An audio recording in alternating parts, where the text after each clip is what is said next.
Talofa everyone. My name is Faasisila. I'm here to talk to you about the Pacific Island Families Healthy Pacific Grandparents Study. That's working, eh? Good. Okay, so it's about understanding barriers and enablers to social participation and healthy aging in older Pacific peoples. So why are we doing the study? Well, we know from the literature that active social involvement and engagement in society for all ages has health and well-being benefits. And we want to improve the quality of life of older Pacific New Zealanders from a Pacifica perspective. And so we're doing this by trying to determine the priorities for healthcare and social needs to promote well-being and independence, otherwise called healthy aging. So our specific aims are to understand for older Pacific people how health service use impacts on healthy aging and how social interactions and activities impact on healthy aging. So the methods that we're using are qualitative, participatory action research, where the participants are not merely participants, they're co-researchers as well, so they have a say in the way that we do our research. We did this through Talanoa Talanga, which is a Pacific method, basically an informal discussion with a purpose. And we did the Talanoa through focus groups with culturally competent research assistants. This is our proposed design. You probably can't see it, but basically we have a pool of Pacific grandparents. We had around about 70 that we proposed of Samoan, Tongan and Cook Island grandparents. Each of those groups were divided into about 4 subgroups, or what we ended up having as focus groups.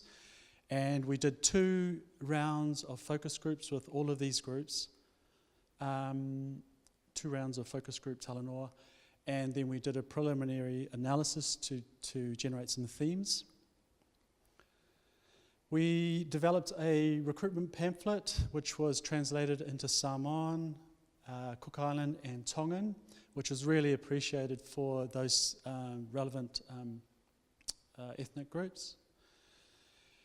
And eventually we ended up working very closely with Vakatautua, a national bi-Pacific, for-Pacific health support service provider based in South Auckland.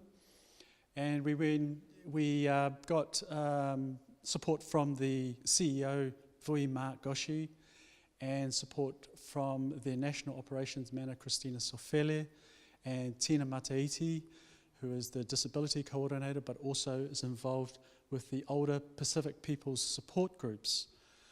And so we recruited through 3 groups, the Otara Cook Islands group, which is coordinated by Pepe Tauake, the Samoan Papatoa group, coordinated by Liliane Bamba, and the Tongan Otara group, coordinated by Antonio Hiliate. So once we were fully recruited, we got a total of 90 co-researchers, 34 Cook Islands Māori, 23 Samoan, and 33 Tongan. And as you can see, there's quite a heavy presence of female co-researchers compared to male. And that basically was how each of the different ethnic groups, the support groups were made up. They were mostly female. So for data collection and transcription and analysis, we had 12 focus groups with 2 rounds of focus group Talanoa. At 2 hours per focus group, that was about 16 hours of recorded data for each group, so 48 hours of data. Now, if anyone's done any transcribing, it takes about 6 minutes it's an average of 6 minutes of recording takes about an hour to transcribe. So that was about 100 hours per ethnic group.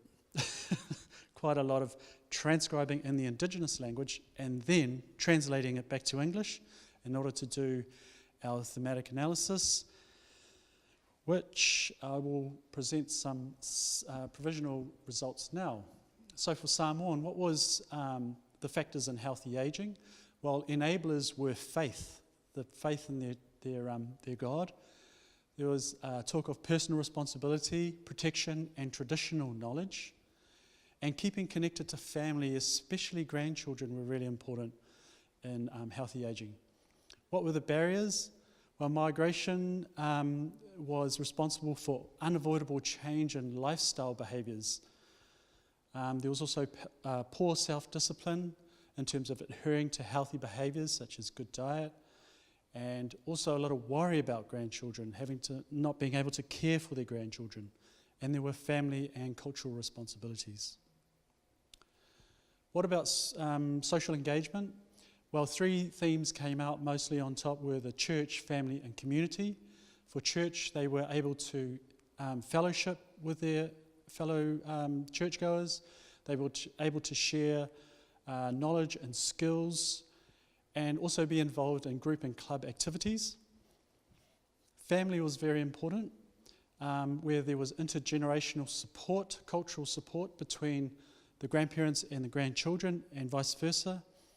And for community, there were community organisations, their neighbours and work colleagues, where they were able to share and discuss resources such as traditional healing. And barriers to participation were transport, cost, grandchild care, and the ageing body.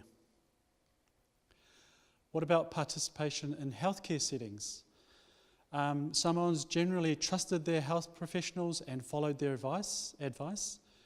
And it was more important to have trust in their GP than it was to have a GP that was of Samoan ethnicity. And they were generally satisfied with contemporary healthcare practice, but that traditional healing methods such as massage were considered helpful. And GPs were the primary source of advice for health status. Barriers to accessing health services again were cost, transport, and interpreting services.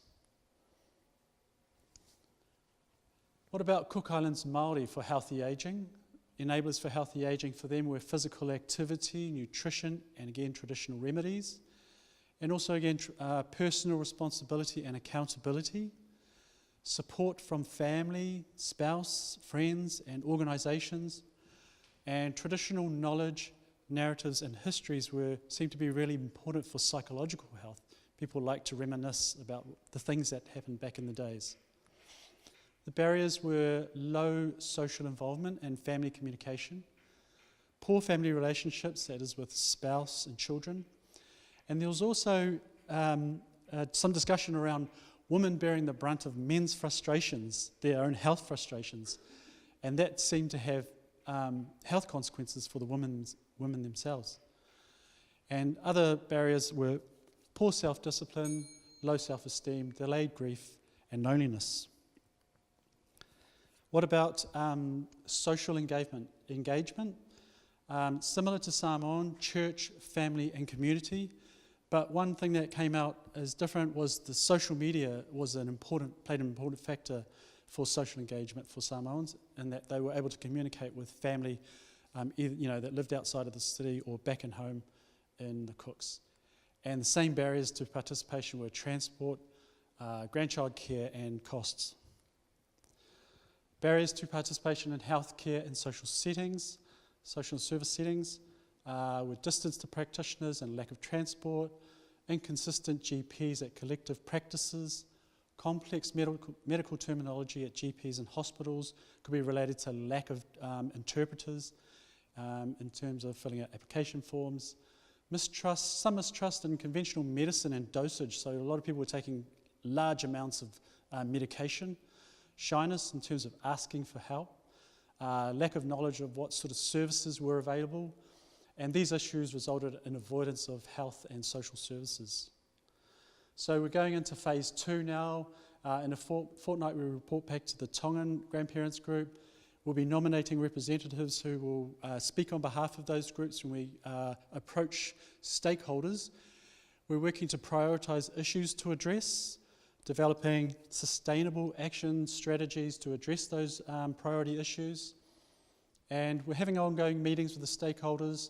We'll be implementing the strategies and later on monitoring and evaluating the strategies. So just a big thank you to Whawhataitele Lava, Malo opito me taki maata to our co-researchers, research assistants, funders and stakeholders.